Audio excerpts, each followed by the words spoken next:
Are you losing your mind on your clients? Do you want to fire them but are scared you won't find the revenue again?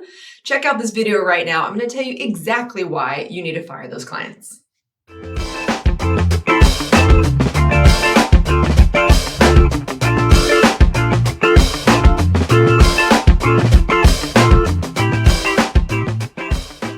Hey, welcome to the Millionaire Recruiter. I'm Brianna Rooney, your Millionaire Recruiter. If you have not seen this channel before, it's all about making you the next Millionaire Recruiter and upping your game.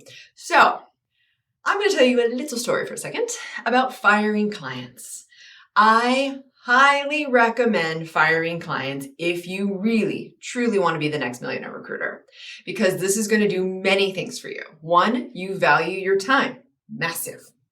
You know that you can find more money elsewhere, and your confidence is standing high because who has the balls to fire a client when you are trying to make money? You do. Great. So now let's begin. By the way, I do this at my own agency. Anyone that works with clients, we do full cycle, but I know there's lots of agencies that have account managers. If you're an account manager, if you were doing full cycle, if you have a client and it's your own agency, you must earn your stripes by firing a bad client. When to fire? First and foremost, goddamn that purple squirrel. If I have a client tell me in the very first conversation and more than once throughout the engagement, I'm just looking for that purple squirrel. I'm just looking for it. You find it, you let me know. I need that ninja. Okay. Earlier on in my career, that would make me excited. I'd be like, ooh, I can do that. Like, I got purple squirrel all written all over me, okay? No.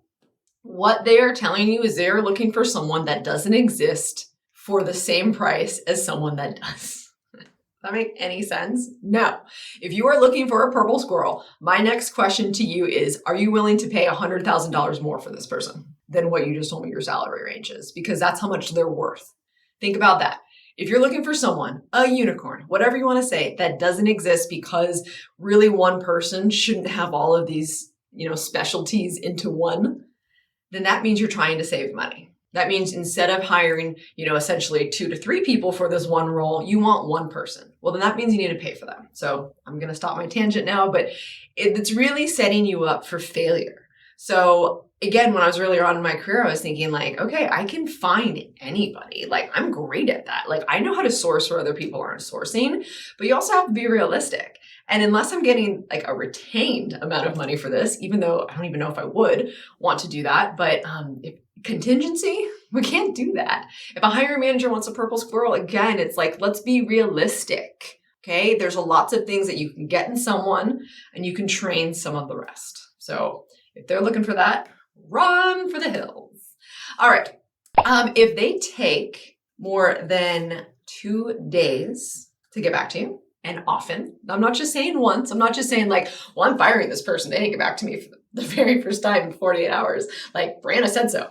No, if this is a continuous thing, if perhaps they are doing that after an on-site, so now they're kind of ghosting the candidate. If they are just all the time not getting back to you on resumes, therefore, really putting you in pickle with candidates, and bye. That means they are not serious about hiring. Okay. Next, if a client tells you that they will only accept diverse candidates from you, diverse resumes, meaning URGs and URMs, underrepresented candidates, underrepresented minorities, that's illegal. First of all. And what they're trying to have you do is they're just going to focus on, filling the other roles with their candidates they want, and they want you to hit their diverse outreach numbers for them. They're setting you up for failure and they're using you. So are you thinking, I gotta go fire like 10 clients right now. Now I have no clients. Hopefully that's not the case, but I am telling you, once you open up your mind, your business, your energy to the right clients, you will start actually making more money. So here we go. What else?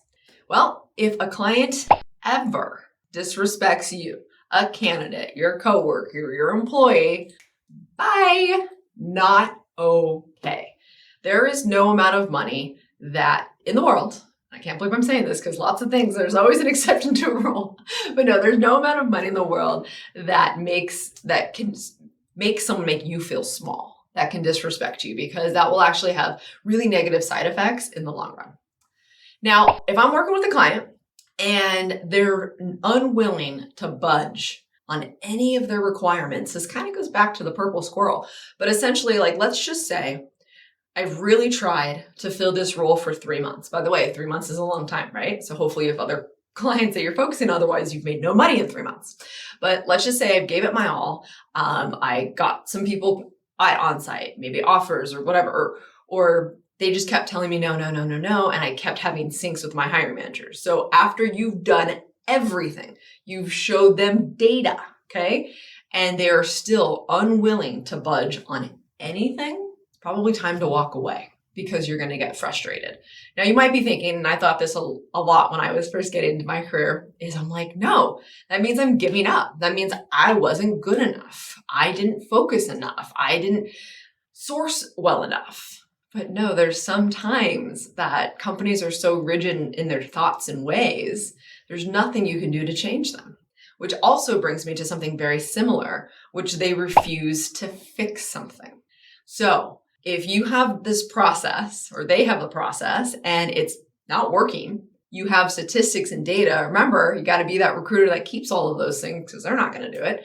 If you have statistics that show that what they are doing is not working, and you've brought it to them, and you've helped them try to fix these things and see better and do better. Because here's the thing, right? What do we hear all the time? Once you know better, you do better. And if they refuse to do that, bye. All right. And last but not least, I feel like maybe I start telling some battle stories, I'd get more on this. But if no one's interested.